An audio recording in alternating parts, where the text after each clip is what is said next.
Welcome, everyone. I'm Rocky Harris, CEO of USA Triathlon. We're excited to host this town hall alongside our good friends at Triathlete. After all that we've dealt with this last year, it's really refreshing to talk about getting back to racing. I love training, but there's nothing better than towing the start line of a race and competing. Like many industries, the multi-sport community has been significantly impacted by the pandemic, as all of you can imagine and all of you have experienced. So please be patient with our race producers. Be patient with our coaches and try to do everything you can to support our clubs because they're trying to keep their businesses afloat and they're motivated to help us get back to what we love doing. Demand for racing is at an all-time high, and we're excited that our sport is rebounding. We already have over 3,000 sanctioned events scheduled in 2021, and we almost have sold out our age group national championship. We're about 100 or 200 away from selling that out, and we're seeing across the country that demand's at an all-time high. USA Triathlon sanctioned events were the first public events approved in many local communities across the United States because of our stringent safety protocols. Local event decision makers really across the entire country are recognizing that our sport is safe compared to other events they could host. Because we require participants to keep a safe distance from each other throughout the event. As you all know, we don't draft unless some of the cheaters out there, we're looking at you, we find you, we know you. But for the most part, we're separate from each other. And it's outdoors, of course. Many of our events are outdoors, which further mitigates the risk of COVID transmission. Most importantly, we've sanctioned hundreds of events across the United States in the last year, and there have been no confirmed COVID cases among our participants associated with those events. To our members, I would highly encourage you to sign up for all of the local sanctioned races in your community to safely race in your backyard. If you aren't already a member of your local multi-sport club, now's the time to join. And if you haven't used a certified coach in the past, you can find the right fit for your needs and experience level by searching our certified coaching database on our website. These actions will not only benefit you directly, but also support the multi-sport community who work tirelessly to allow all of us to follow our passions and to help us reach our goals and aspirations. I will now turn it over to USA Triathlon Event Director Brian Demicko to go over our Safe Return to Multisport initiative. Thank you.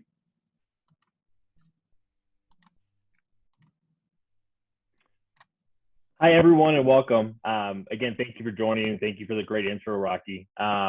We have done one of these before for the race directors, but felt as though it was super beneficial to do it to all of our constituents and all of our members. So what we'd like to do here is give a state of the sport, kind of where we're at as it relates to returning to racing. So I will jump right into it here. As Rocky mentioned, it was probably about a year ago when everything started happening and hitting. We were, like many, caught off guard, but we were forced to react and be as proactive as possible. Because of this, we rolled out our Safe Return to Multisport. As we're doing that, let me make sure I have this in slideshow mode. Technical difficulties, my apologies.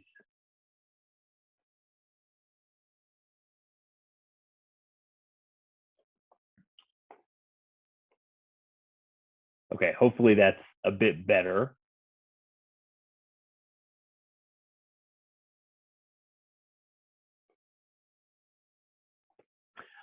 So picking up where I left off, so Safe Return to Multisport as we get back into things, really the goal behind this was to be as collaborative as possible.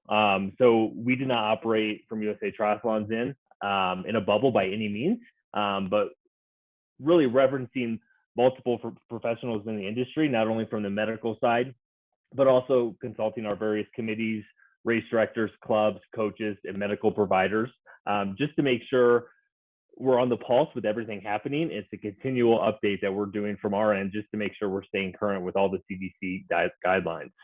With that, it's very important that we're flexible as possible, not only from the National Federation side, but also from the athlete side, the race director side, and also from the local municipalities. A lot of what we're seeing now is that local municipalities obviously are being very strict as far as what their protocols are, but that's where, and I'll touch on this in a couple of slides, is where we're stepping up from our end to assist race directors and assist our constituent group in helping to push forward our events, why multi-sport events are safe, and how we can be as inclusive as possible. A couple more items, just making sure that all of the guidelines that we've released are actionable items. We want to make sure they are easy to be implemented, but at the same time, those that are implementing those items can also be safe and feel confident in doing so. We have a host of documents. We have 16 plus documents that we've rolled out over the course of the past year. The overarching document that we have is our Safe Return to Multisport Guidelines. So this is an all-encompassing document that hits on everything from expectations you can see as an athlete, from a club, from a coaches, getting back to training. We've provided through our coaching certification program and our certified coaches, 20 plus coaching and training plans that we've rolled out to athletes. And probably, one of the bigger things that we felt was not only from the race director side, but also from the athlete side. So when athletes are attending races, they know what to can expect from those race directors and vice versa. We've just rolled out 2 additional documents. One of those is contact tracing guidelines. Much of this is pulled from the Center for Disease Control, the CDC, to make sure that those guidelines are being followed by those, if, as Rocky mentioned, if someone would test positive or show symptoms, but rather what the steps would be to implement those contact tracing methods. We also implemented our volunteer guidelines as well. This is extremely important. As we all know, events cannot take place without volunteers. They're really an extension of race staff. So we felt it was vitally important to also push out these volunteer guidelines, not only from a volunteer's perspective, but also from a race director's perspective, where we can arm them with something that they can provide to volunteers, making sure again, those are actionable and implementable. So this data, the next couple charts is very data driven, but I want to break it down a little bit from a high level standpoint. This survey was taken in the summer of 2020. So we were about 4 months into the pandemic. We polled all of our USA Triathlon members, and these were the results that we had got. So some of the most important guidelines when returning to racing that we heard from athletes were really the cleanliness of the venue. As everyone can expect, not only from the aesthetics of the venue, but also what sanitization areas and what cleanliness opportunities were there that athletes could easily access. And when accessing those, making sure they were clean in doing so. That's, demonstrated here. It's about 40% between hand washing, cleanliness, and portable toilets being available and clean was really the core driver. As you can see, one very important item to point out here is the restrictive spectators. This further speaks to the fact that at the end of the day, athletes really just want to get back to racing. With that, there's a lot of ancillary events that athletes don't necessarily put as top of mind as they previously would have, but really just making sure they feel comfortable in going back to racing, whether it's virtual award ceremonies, whether it's post-race food looking very differently, whether it's no post-race food or to go, avoiding buffet lines. So this is really eye-opening for us, and it really further drilled down on our end, what we need to push out as a national federation to race directors and to athletes to make sure they're comfortable, obviously from a health and sanitization standpoint. Again, this is based off of the same survey that we received results back in the summer of 2020. The question that was asked was very broad, very general, but how likely are you to race in a multi-sport event in 2021? Mind you, this was towards the height of the pandemic, as things were, picking up in pace. Vaccination had not yet been rolled out, which I think is providing a sense of security for everyone right now. But also we're being cautiously optimistic from a federation standpoint as our race directors, clubs, coaches, officials, all of our constituent groups. This is very, very telling. Extremely likely to race in 2021 was about 65%. So when taking those 2 big chunks, when looking at this between extremely and somewhat likely, we're at over 70% that felt very confident in racing. And that ties directly back into the previous, where athletes really just want to get out there and race, as long as it's being done in a safe and effective manner. So breaking down this pie chart. So this was information that we pulled from our sanctioning side of things. You'll see the bars in red are 2020, the bars in green are 2021. So what these numbers represent are races that were either not canceled, not rejected through the sanctioning application due to meeting specific safety procedures and protocols to put on a safe race, And it's very telling. So this was pulled about 3 weeks ago in the middle of March. So as you can see, the shifts that were made, namely in the red areas in June, July, and August, although during the height of the pandemic, that's when we began to roll out virtual sanctioning. So that's reflected in there for virtual events, where you can see that uptick where race directors had made the shift to those virtual events, allowing athletes to participate safely and virtually when it really wasn't feasible from a local municipality standpoint.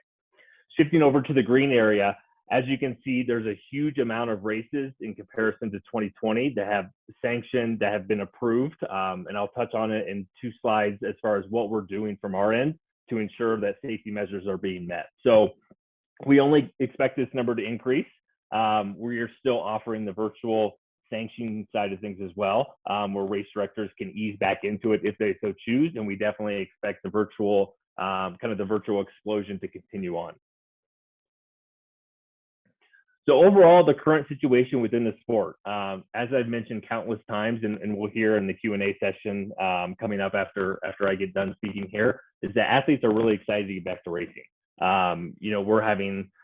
We're hearing from athletes that, hey, I just want to get out there. A lot of it is, they're looking at different race formats and distances. So where a standard distance athlete, for example, or a half Ironman athlete, that was their bread and butter, they're then taking a step back and say, hey, let me try some different formatting options depending on my fitness, depending on what's local and available to me, and really supporting the local race director as well to get out there and continue to race.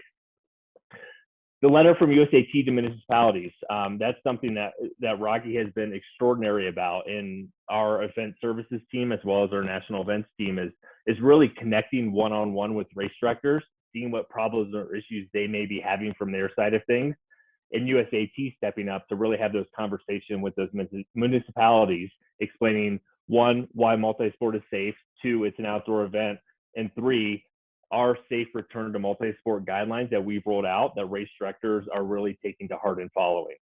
We've had, countless success stories in that. And I think one of the bigger ones is, working with state, government, park, municipalities. We had one of our larger events that was on the brink of being canceled. We were able to connect with them on a one-to-one basis, put them at ease based off of the protocols that would be implemented, and ultimately that event will be happening in about a month or so. Additionally, as we go through sanctioning, there's a strict set of protocols that we have all race directors go through to ensure the event is safe. In addition to that, we have a COVID safety certification badge that we're arming race directors with as well. So basically, in a nutshell, this is saying that the race director has read and reviewed our safe return to multisport guidelines. They're implementing those guidelines at the event, and this provides a sense of security to athletes, and we're giving them this image to use to further illustrate that they're implementing these guidelines. The Global Biorisk Advisory Council. So this is a new initiative that'll be rolled out here in the next week or week and a half. Very, very important. Our Chief of Sport Development Officer, Tim, has been a huge part of this and driving this forward. So typically this is an accreditation that is for hotels, arenas, kind of indoor venues, but we're really getting into that space and getting their accreditation for outdoor venues and multi-sports events. So there's going to be some partnerships coming out of this relationship in the next week or week and a half, so stay tuned to that, and that will certainly help bolster that safety aspect of the event. I know this will be touched on in the Q&A, but we're seeing a lot of race directors move to define time slots for packet pickup transition almost on a wave and rolling basis. So as an athlete, volunteers, contractors, vendors, all those that are associated with things, things are going to look a little bit different in a lot of different ways. A lot of time trial starts, but at the end of the day, the most important thing is getting athletes out there racing, doing it safely, even if that means that things are going to look a little bit differently. Lastly, virtual explosion. This has been huge. This past year, we did 3 national level events, and we have between 3 to 5 planned this coming year. Again, keeping athletes engaged, and we feel as though this is a great entry point, either those that have been out of training and out of racing for an extended period of time, or just those that are new to our sport. So again, we expect that trend to continue, not only over the next 8 to 12 months, but also for the foreseeable future. Right now, from a federation standpoint, we're not seeing any vaccination requirements. This is something that may be dictated by local municipalities. As athletes and those that travel to races, we just ask that you be as flexible as possible, not only in the restrictions that are being set forth for each specific race, but also as accommodating as possible. It's very possible that depending on what state you're traveling to, and even within each specific city within a state, that there may be very different restrictions. Your race director is going to be top of mind with all the information that you need to know, and as soon as you need to know it. During this time, communication is certainly of the utmost importance. So just making sure that those protocols are being followed. Spectator controls is definitely something that we could see and you should be prepared for. A lot of cities are limiting out-of-state travel, limiting international travel, and also making the recommendation that when athletes are traveling to an event, either it's limited spectator, either there's a specific spectator area, or trying to limit it to no more than 2 additional persons per athlete. So just make sure you consider that as well. Certainly, I am not a medical expert from my end, but certainly if you're having any signs, symptoms, family members, travel is certainly not recommended for the sake of everyone's health. Alternate programs such as walking, biking, running, and how to leverage those. I mentioned the virtual triathlon explosion, and we have seen a huge increase in race directors putting on, who may have only stuck to multi-sport events. They're putting on 5Ks, they're putting on virtual cycling races, just really trying to get people introduced and back into the sport, not only from a healthy lifestyle standpoint, but just making sure those options are out there and developed for those athletes. Lastly is just really ensuring that those safety plans and event adjustments have been communicated appropriately. As an athlete coming to an event, as a contractor coming to an event, what you want to know and what's going to give you that peace of mind is knowing what to expect when you arrive, knowing the prep work that you may need to do, whether it's the race director providing a COVID questionnaire to be completed between 48 and 72 hours of travel, ensuring there are no symptoms, preparing for temperature checks at the venue. You may have an additional 2 or 3 wristbands on your wrist aside from the normal 1 or 2, just to prove and show that you've had your temperature checking cleared. So again, biggest takeaway is, we're still pushing things forward from our end. We're very, very optimistic about what's to come.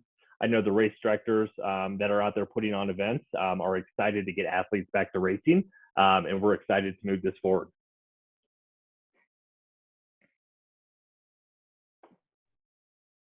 Does that mean it's, are you done then, Brian? Is it our turn? It's all you. I'm sorry I went long. I do know somebody else is going to talk for a second. Hi, everyone. I'm Kelly O'Mara, editor-in-chief at Triathlete Magazine. We're very excited to be working with USA Triathlon on a number of projects this year, to bring our athletes like more content, more resources, including, this panel today. And so what we're going to do now is we have 2 coaches, Pat Casey from Peak State Fitness and Jeff Sankoff, who runs TriDoc and also brings his emergency room doctor expertise for us. And we have one of our premier race directors, Sherry McMillan, who runs Y Racing events. And so they're going to answer some questions. I'm going to ask them some questions. And then if you guys have questions, be sure to drop them in the comments and we will kind of work them in and and we'll have an open Q&A session for any questions we don't get to at the end. So, keep your questions, keep them in your head. Sherry, I want to start with race directing. I'm hoping maybe you can, feeding off what Brian just kind of walked us through, talk us through some of the protocols that people can expect when they show up to a race. What's going to be different? What can they expect? What should they be prepared for? Yeah, absolutely. I think as he mentioned, there's definitely going to be health checks, temperature checks before you can get into the staging area. And you'll most likely be staged with physical distancing in place. There'll be a lot of the fun is having to be taken away from events this year. And I think, as someone mentioned, Brian mentioned earlier, that our athletes just want to race. So the fact that we're not may not be able to have a beer garden or a food tent and an awards ceremony that's live, we may have to go virtual depending on what state you're in and what local jurisdictions will allow. Packet pickup, it's not going to have the same, large expo and everyone, around talking and gathering. It often will be, come pick up your materials and leave, so it's, definitely not the same type of experience that we've grown used to, but, it's something. And I think as we've all recognized over the last year, we just want to race. And many of our athletes, we had 12,000 athletes race with us in 2020. We only had one live race that we were able to host in October. And we had 600 athletes that came out. So it was very clear that people were excited and just very much antsy to get back to racing. And it went off without a hitch. And most of the science is showing us that. There was a large scale study that was done in Japan that measured, hundreds of races that were able to be produced in 2020. And out of, I can't remember the exact hundreds of thousands of athletes that raced, only one case of COVID was ever experienced, and it didn't happen at the race. So I think everyone's recognizing that what we are producing is very safe. I know from a personal level, how much safer do we feel, running outdoors or biking outdoors than going to Costco or going to any of the department stores where there's hundreds of people that are touching everything and nothing's disinfected. So I think people are recognizing that what we offer is not only safe, but also is helping with their physical strength and their mental health, which is all incredibly important to their immune system. And so we're part of the solution, not part of the problem. And our athletes are recognizing that. And we've already hosted one live event in 2021, and we had 950 athletes participate. So that was really exciting because it was at very reduced capacity and we were limited in what we could offer. And, but people were just so excited to get back to racing. And we have our first multi-sport event in 10 days. So we're very excited. It's our Spring Classic Duathlon. And, it'll be your classic run, bike, run. And we are ready with our safety protocols in place. We feel very confident about what we're able to offer. And like Brian was mentioning earlier, we're also hosting at the same event a half marathon, a 10K and a 5K, because any producer knows when you're limited on capacity, you've still got very high production costs. And so you've got to get the volume of athletes there. And if you're limited on what you can host for, say, your multi-sport, then you can help cover some of those costs by adding in a 5K or a 10K or a half marathon. So, we're very excited to get our multi-sport athletes back, and we're seeing really great numbers coming through. So that shows us a lot of promise for what we can all expect as we move into the year. And so at the event this week, you talked us through some of the protocols athletes should expect. Yeah. Certainly distancing, certainly time slots for packet pickup or virtual packet pickup, virtual expos. What are some of the other ones people are asking, want to know about? Are they assigned rack spaces? They usually have to wear masks. In many places, masks through transition to start. How do aid stations work? How does the finish line work? Yeah, in Washington State, we host in Washington and Oregon, and we have very strict states. We're not a wide open state, so we have strict protocols in place, and so there'll be wave starts, which is what we've been producing so far in our last two events. People are just having to recognize that it's not going to be the same sort of mass appeal, but most of our multi-sport athletes are used to that, right? They're used to starting in small pockets of people, for a triathlon event. So, for our duathlon coming up, it'll be similar to a triathlon event where we'll have, groups of people, depending on what phase we're at. It might be groups of 8 people, 10 people, 20 people. It kind of changes week by week. So we always have to be flexible as race directors as well as athletes, because we may be in phase 3 today, but next week we might be in phase 2. And so our whole logistics will have to change. So, our athletes in our area are allowed to race without a mask on while they're racing. But we ask them if they come in close proximity to other athletes while they're racing to mask up. So they've got to wear something that is constantly on them where they can mask up and mask down depending on who they're around. If they approach an aid station, our first race that we hosted, we didn't have any aid stations. We weren't allowed at that time. And so again, it depends on the jurisdiction. But at the time, we just told everyone you have to be self-sufficient. You have to carry your own. Our state did allow spectators along the course, not at the finish line, but they could be distanced away from other spectators and act as support. That was, during our run only event. So 5K, no big deal. 10K, no big deal. But a half marathon, people needed maybe some fuel or some water. And so they can have, a loved one along the course somewhere where they could say, okay, I'm going to be here and I'm going to give you water. I'm going to give you fuel. That was something that we could do for our run only events. But our multisport, for example, coming up next week, we will have aid stations. But if you're approaching an aid station, you've got to mask up. If you're going to be around volunteers will be masked up, everything's sanitized. And, if someone wants to be hyper safe, they would just be self-sufficient, just rely on what they've got on their bike or in transition. Transitions will be spread out more. Maybe in the past, we might have 10 bikes per rack, and now we might have 4 bikes per rack. And so we just gotta, as long as your venue allows, as a race director, you just spread people out a lot more as much as possible to give people that distance.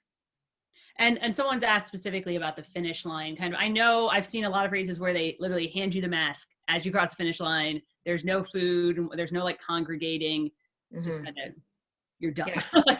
Yeah, it is pretty much what we've been able to produce so far, is that we ask people as soon as you cross the finish line, we give them a bag of, goodies, so maybe a bottled water, a, energy bar, their medal, and then, great job, see you later. It's not a lot of the, cheering and everyone sticking around and cheering people on and conglomerating and we're just having to manage that crowd control. So we ask people to leave. I think as things become a little bit more open, in fact, we're not sure at our Spring Classic event in 10 days. As of right now, if things are the way they currently are, we'll be able to have a small expo with vendors, which is kind of exciting, which absolutely makes sense to me, because if I can go shopping indoors, retail, why couldn't I have someone, one of my vendors outdoor with a tent and everyone masked up? That makes total sense that we should be able to do that outdoors. So as long as everything stays the same, we're in phase 3 right now, that we'll be able to have vendors. And in fact, even a beer tent, which is kind of even crazy to imagine that we might be able to have a beer tent. And as someone finishes the race, give them a beer. But we're not quite convinced if that's the route we're going to take, even if we're allowed to take it, because there's just a hyper level of logistics that we need to have in place. And, anyone who owns a restaurant or a bar understands that there's a lot that you want to do to make sure you keep your participants and your patrons safe. And there's so many other things that we have to worry about as race directors. One of the things we've done is just aligning with local restaurants and bars in our area and giving our athletes, gift certificates coupon where they can, okay, go here and you can get, 25% off your meal or $10 off your meal or get a free beer, whatever. So we send them out to the restaurants and to the venues, to the taverns and the breweries that can actually safely offer them, food and beer and not put that on us at this point, because any other race director, I'm sure USAT will align with that as well. It's just, it's a lot to try to mediate. So we want to keep it simple and do it well and just produce a great race. Yeah, because you mentioned something that I think is really interesting. Obviously, you're talking about Washington. I'm in Colorado. Everything's varying different, like all over the place. And we have viewers, athletes, whatever we want to call them, watching right now from all over. And so one last question I have for you before we move on to like the training aspect is, how do people figure this out? I feel like we're all trying to navigate. How do they know what the issues are in one race versus another? How do they know what the protocols are at one race versus another? How do they weigh all those different things right now? Yeah, I think as an athlete, number one, as a race director, you have to have hyper communication with your athletes and let them know, okay, here's the protocol today. But if things change, we'll get back on and we'll do emails, we'll do, live Facebook meetings so that they understand what the protocols are. And we just ask for patience and understanding, because sometimes we learn, things as they go. Sometimes it'll be a press release announced at, 2:30 that day from your governor that says, okay, we're rolling back, phases are going back to phase 2. And you're like, oh my gosh, okay, this is going to change our race coming up next weekend. So I think athletes need to be patient, understanding, make sure you're actually reading your emails. Athletes are notorious for showing up and being like, no one told me that. We're like, did you read the email? Did you listen to the Facebook Live announcement? Because we put it out there and sometimes they forget how important it is, especially during, 2021, with things evolving and changing, that they really need to take responsibility to read the emails if they've never read them before, and watch the announcements, and go to the virtual, pre-race instructions, and make sure they're just understanding and staying on top of it right up to race day, because it could change literally the day before. So just be patient and take responsibility for learning everything you need to learn. No, that makes sense. And on that note, I want to move over to talk about training a little bit, because obviously preparing now, we've had a whole year here where a lot of people couldn't swim, they couldn't do a race, so they're a little rusty. Lots of people haven't biked near anyone else in a long time. And so Pat and Jeff, I want to talk a little bit about preparing now. And I want you both to tell me, what is the biggest concern you're hearing from athletes when they talk about getting ready for races this year? Oh, sorry, Pat, go first. Yeah. Okay. Yeah, I appreciate that question a lot, because I've been thinking about this topic, and there've been various degrees of changes that people have encountered in having to navigate with their training, and especially people in big cities, and having to spend so much time on the trainer. And even doing virtual racing, you don't get the same handling that you get to practice normally in either racing or outdoor training, and people being so locked down, some people have not been able to ride outside. So yeah, I think skills is a huge component to that. And if, people that come in for fit that talk to me a lot about, their fears of getting back into a race setting, a lot of it is regarding overall bike handling their bike when it's loaded with nutrition, and being more self-sufficient requires you to carry a lot more. And so loading your bike with weight and having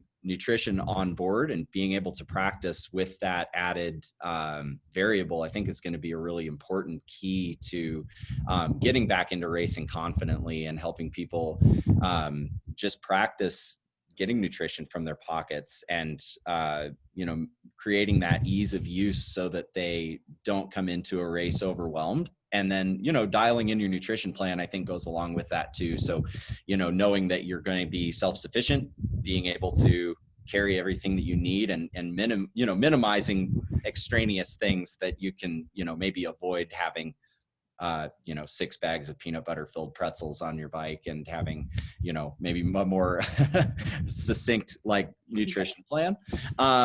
And then I think, like you'd mentioned before, with opening that pathway to different types of events, I still have athletes that in the New York City area that still can't swim. And that's a big thing with Utah. We've been able to swim on appointments, and, being able to see other people's experience and empathize with, okay, maybe starting out the season with Olympic distance triathlon isn't the first direction we should go. Maybe we should start with duathlon, and it opens up a new pathway that people might not have explored before COVID. So I think there's some silver lining there, that, we're trying to get more people to these other multi-sport events, and aquabike and duathlon. And I think it's a cool way that people can experience the sport and get into it, and, take full control of their health and wellness through sport. And I think it's a neat opportunity. So yeah, hopefully jumping into those realms too would be cool. It's interesting you mentioned bike handling, because I just got back on my TT bike, and I have noticed it's been a while, and I see a lot of people swerving around the roads around Boulder. So we all, guys, get on your TT bikes, practice before race day. Yeah. When people come to you and they don't have pool access, because I know that's still an issue in New York and San Francisco, in especially out of the country, how is there a way, can they prepare for a triathlon without pool access? Is that safe? Is that smart? Is there a way to do it? Sure. Yeah. We use a ton of stretch cords. I mean, and as much, as that sucks to sit there in your house and pull on a resistance band, it makes a huge difference. And I think it at least presents some of the same stimulus that people get. They don't get the same perception and body balance and movement through the water. But yeah, I think there's good ways that you can keep that freshness. And then even using things like visualization and returning to some of the mindfulness practice that you can use to sort of, return to that mindset of, okay, what was this like? you know, how can I hone in on some of these skills that I had to refine when I was first learning how to swim, and implement them when I do get back into the water in a mindful way. So I think those can help bridge the gap. I mean, there's obviously nothing like swimming. Hopefully now that it's warmer, some areas might have open water access. So that could be a cool way to just, you know, take it straight outside. We're actually down in St. George right now doing a pop-up fit studio all week. And I'm begrudgingly going to go swim in Sand Hollow, but you know, it's going to be it's going to be like 55 degrees, but it'll be a nice way to just get out and swim with a group of people. I haven't been swimming with groups of people yet. So it'll be a nice way to kind of segue back into it too. All right. I do want to say, obviously, to everyone who is a USA team member, you have access to a lot of stuff on Triathlete about returning to swimming, getting back to swimming, and we'll be sure to share some of those links.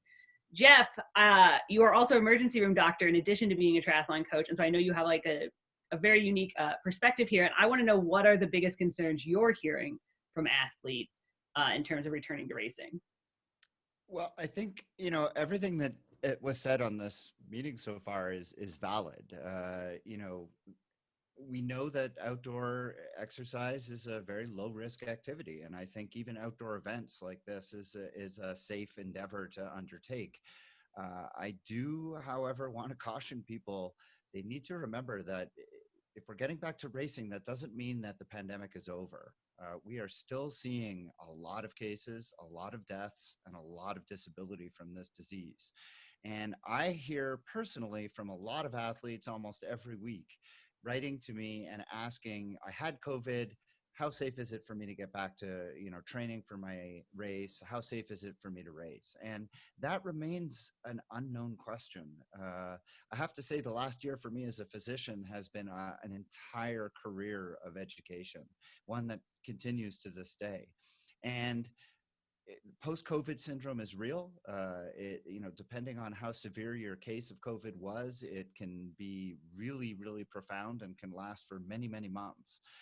But even for those who've had very mild cases, there is an unknown number, even in young, healthy individuals, who are going to sustain damage to the heart and be susceptible to COVID myocarditis. Now, I don't want this to be a scare thing. I don't want people to be fearful of this, but it's a reality that everyone needs to take into consideration. And so my guidance is the same as it's been based on what I've read in the literature and in my discussions with cardiologists. And that is, if you've had COVID, you really need to take it seriously, no matter how mild your case was. And you need to shut things down for a full 2 weeks after your last symptoms.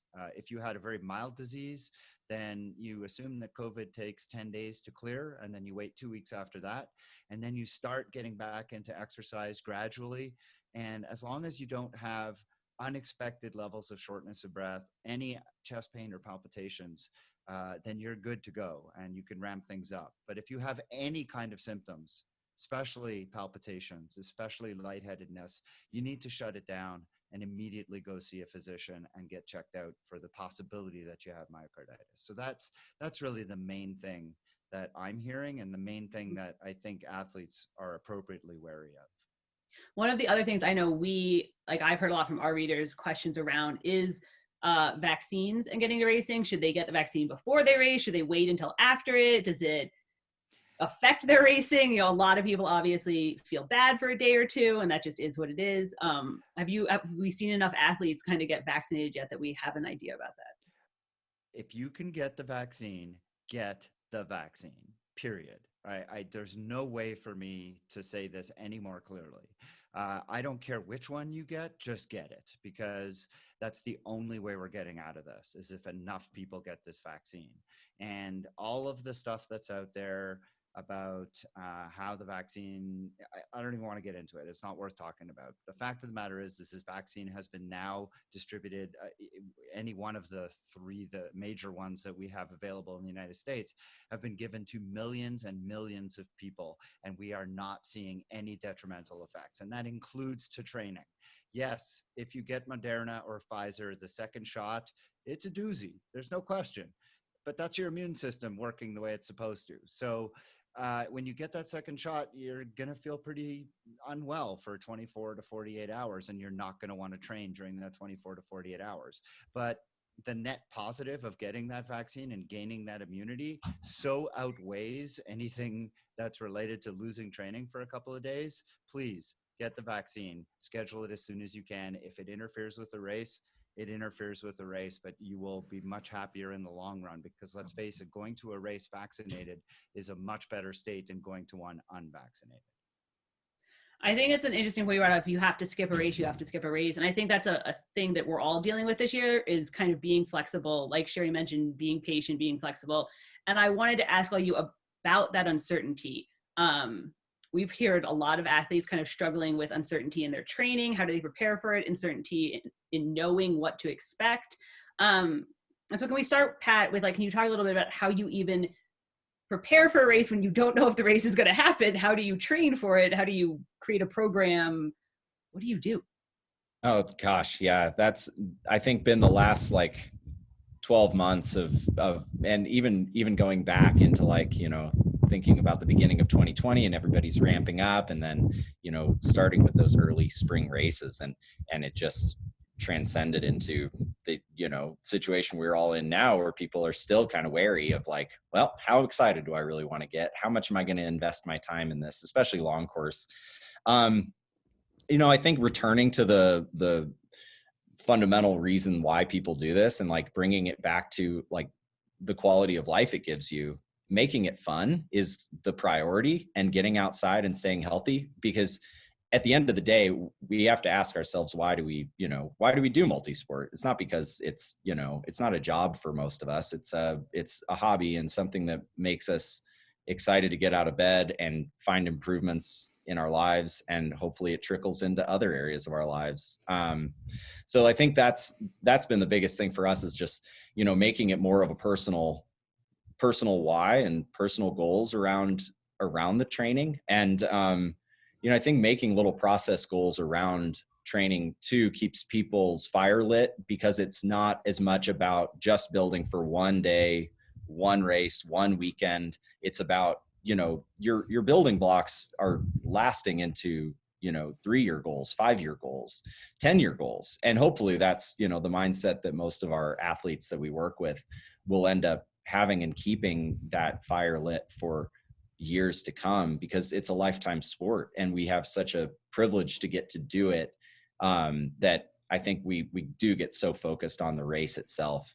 But, you know, having a good coach is also, I think, part of it, where making some flexibility within the training, and not making it so hyper focused that, you know, there's these highs and lows of, if I peak at this point, and, you know, then I'm going to do this, but if this race gets canceled, I've wasted all this time.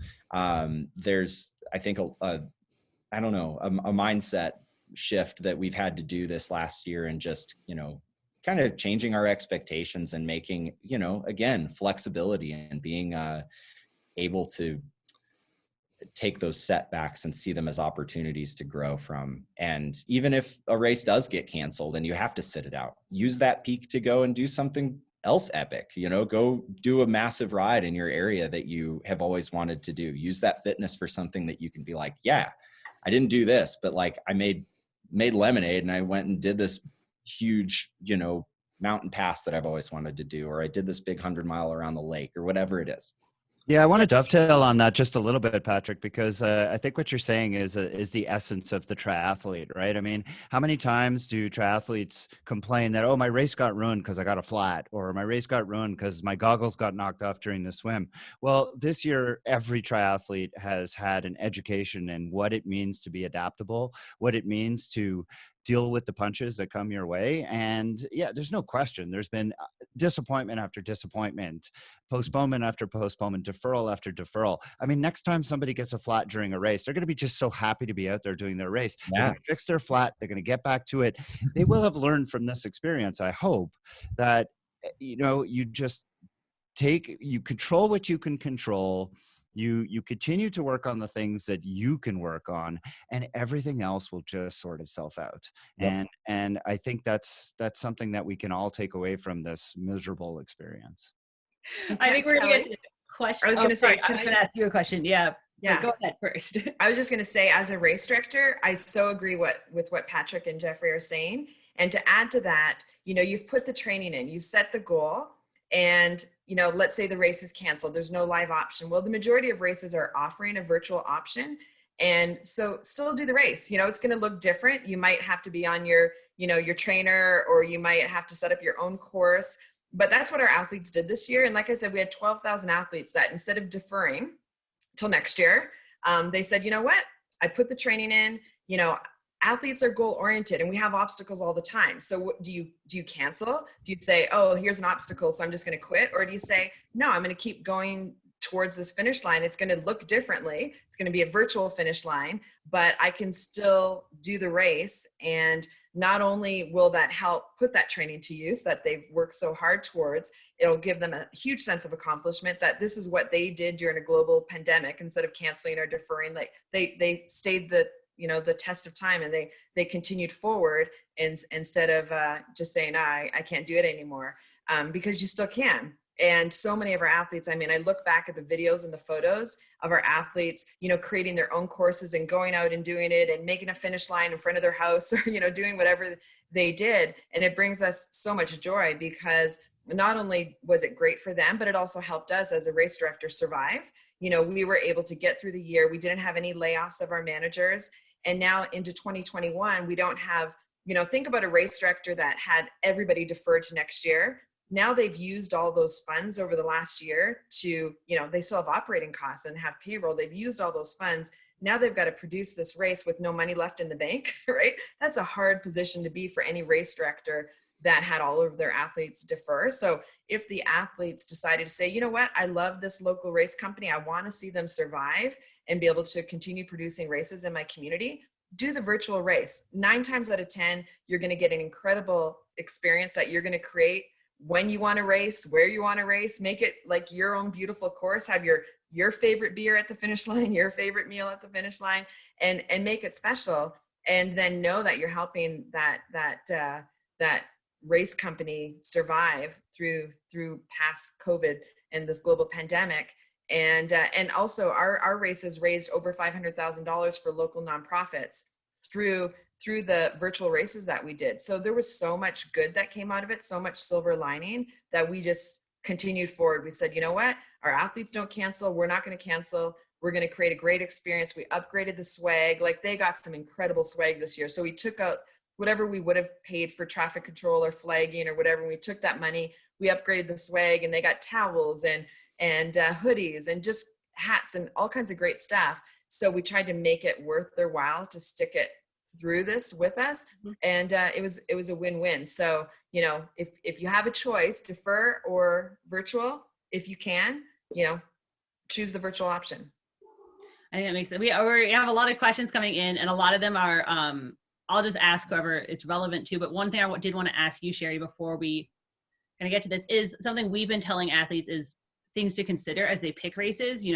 Pick local races, pick races you can drive to, like there's this whole weighing of which ones seem like they're probably going to happen, but are also going to be safe. Are there things you're telling athletes to consider, as they Yeah, I think, as you just mentioned, the CDC is still recommending that we minimize our travel. So again, if you can focus your races in your local community, that's going to minimize your requirement to get airfare and travel a great distance. So that's very important. And then also considering, how you get there. Typically we might have, 3 or 4 buddies getting in a car and, heading to the race together. And, if no one's vaccinated, that may not be a safe thing to do. So watching closely to what is the CDC recommending. If you've got your bubble, then maybe you can go together, but if not, you might have to drive solo. But if you've got a number of friends that you're all racing and training together and you're all vaccinated, then, you have a little bit more freedom into how you might get there and where you might go, because you feel a lot safer because you have been vaccinated. So I think those are, very important considerations to just understand where you're at, where your friends are at, and make those decisions accordingly. There are a lot of questions here about the official recommendation. Brian, I'm hoping you can answer some of these. There are some questions about, are there transportation or busing recommendations from USAT about how to get people from start to finish, from transition to transition? And also, what are the mask recommendations? What will masking look like at an event? Does it have to be before? Does it have to be after? Is it in transition? Is there a perimeter? Like, kind of what are the official recommendations? Yeah, so what we're seeing now as far as mask recommendations is that, athletes and those within the venue should be wearing masks except for racing. So there's a lot of, believe it or not, there's a lot of logistics that goes into that. Those coming to the venue with their own masks, prior to racing, where are those athletes putting that mask if it's their own personal mask? So what we're seeing in a lot of races is, athletes are coming to the venue in their own mask. When they go to check into transition, there's a disposable mask waiting for them at transition that they put their own mask on. They switch into the disposable, whether it's a duathlon or a true tri. There's basically a staging corral or staging area where athletes are social distance and either starting on a time trial start or a much smaller mass start. There's drop areas for their masks where there's pre-designated areas where those masks need to go. So they say basically the masks are saying quarantine in a specific area. And then, Kelly, as you mentioned, once athletes are finished, they're being handed a mask. I will say there's a lot of opportunity, certainly from a branding perspective, as athletes are moving through the race, they're finishing their race. So that's generally what we're seeing from a mask standpoint. Well, we're telling, race directors and athletes that, even as mask mandates are being lifted, the majority of race directors will still continue to have the mask. It's definitely going to take a little bit of time for things to work through, and relax those restrictions a little bit. But in large part, that's what we're seeing from the mask. And as far as transportation is concerned, in events that have split transition areas, the race directors are doing all that they can if they're providing transportation, where typically they would have 5 to 6 buses transporting athletes between 35 and 40 per bus. They're at least doubling the amount of buses, so they are allowed to social distance within those bus settings, all while being masked up. So again, a lot of logistics going into it.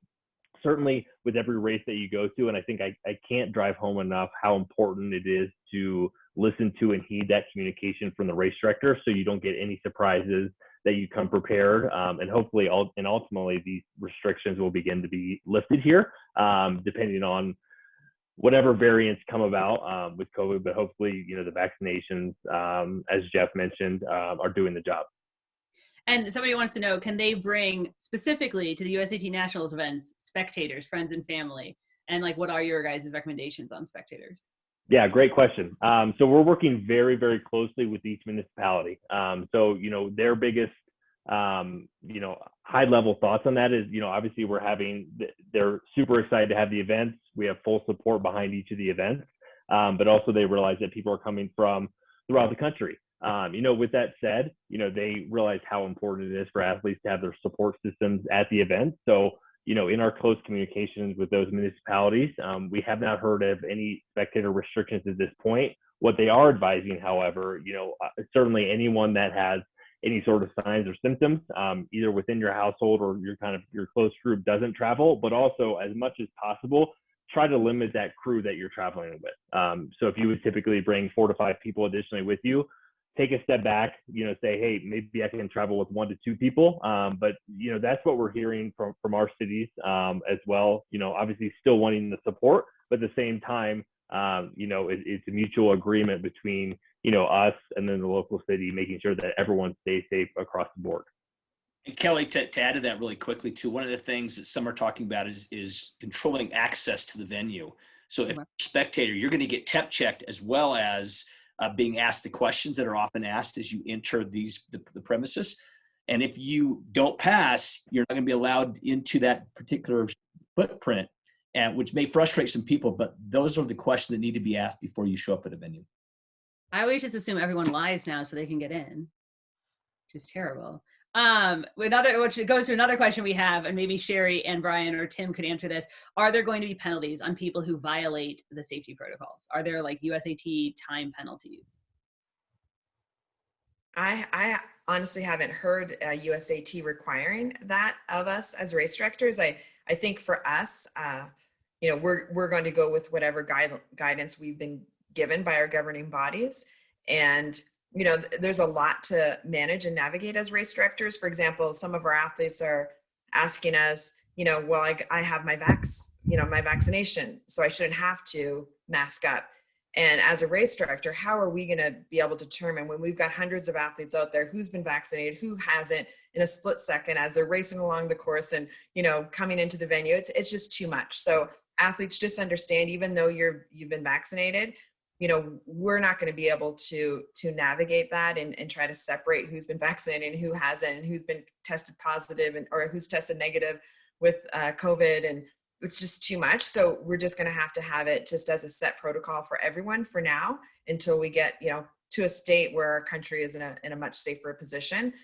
So I think that's important for athletes to understand, that you're most likely going to have to follow all the safety protocols regardless of your current scenario.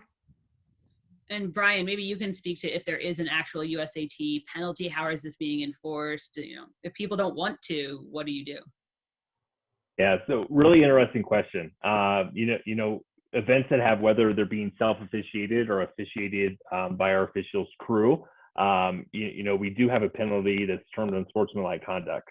So that's pretty overarching, but at the same time, what we want to do, not only as race directors, but our officiating team, is our officials have been tasked with, obviously first and foremost is rules, but also second is helping and assisting athletes with, making sure they're following the protocol. So whether it's giving warnings, so really they're an extension of the race management team, as they always have been, but also of the local authorities. So as far as those calls, I think this is maybe a little bit of a vague answer, but it's going to be totally dependent on the situation, in consultation between the lead official, as well as the race director and race team. So again, a lot of factors that go into that, but at the same time, just know that our officials, or even Sherry, for example, if you're self-officiating your events, there's going to be a magnifying glass on all those safety protocols, and depending on each race director, whether it's a warning being given, or if it's a no tolerance policy, that will certainly be communicated, prior to the race, to make sure everyone knows expectations on both sides. Here's the other thing that I'll piggyback that with, and that is, if you have a really good announcer and that announcer has the script and can put out reminders of what those policies might be, if there are policies that are in play, that becomes a really good secondary protection for you to assure that everybody's listening, from staff to athletes to vendors to anyone that might be at the particular location, that this is in play, and that becomes, again, the message that you'll hear throughout the entire event. So that's a good thing to also consider. I think maybe we'll finish on this last question, which maybe Rocky, you're the best person to answer this. Once down the road, once everyone's vaccinated and the CDC removes restrictions, does racing just go back to normal? Are we eventually going to go back to regular racing, or is it kind of permanently changed in some way? Well, I don't think it's permanently changed like it will be this year. And it's something that will adapt, and things will be cleaner. We might have more distancing, but it will go back. And I was fortunate to be able to do a handful of races in the last year. And I really, as an athlete, didn't notice much. I noticed, staying separate. I noticed I had to have a mask on my chin for most of the race. When I passed people, I'd put it over my mouth. It really wasn't that different. So I think that we got to have like a no jerk rule this year, especially with our race producers. And I think that that's key. I mean, if you're not going to adhere to the local guidelines, like that, our race directors, this is putting their business at risk. This is putting our sport at risk. So just don't be a jerk. And that's what I think this year is all about for us, is go out there, be adaptable, as we've all said, try to support the sport by listening and paying attention. I almost relate it back to my first time doing a triathlon. And you should really pay attention to all the communications coming out. Try to overdo it and making sure you're prepared for the event. And I think if we all do that, we're going to have a successful year. But racing will get back to normal. To me, it already almost feels like normal, because I'm so used to physical distancing now. I'm so used to wearing a mask. I'm so used to making sure I don't touch things. So I think it's not going to be that much different than your daily life. And so it will come back just like the rest of us are going to come back into our new normal.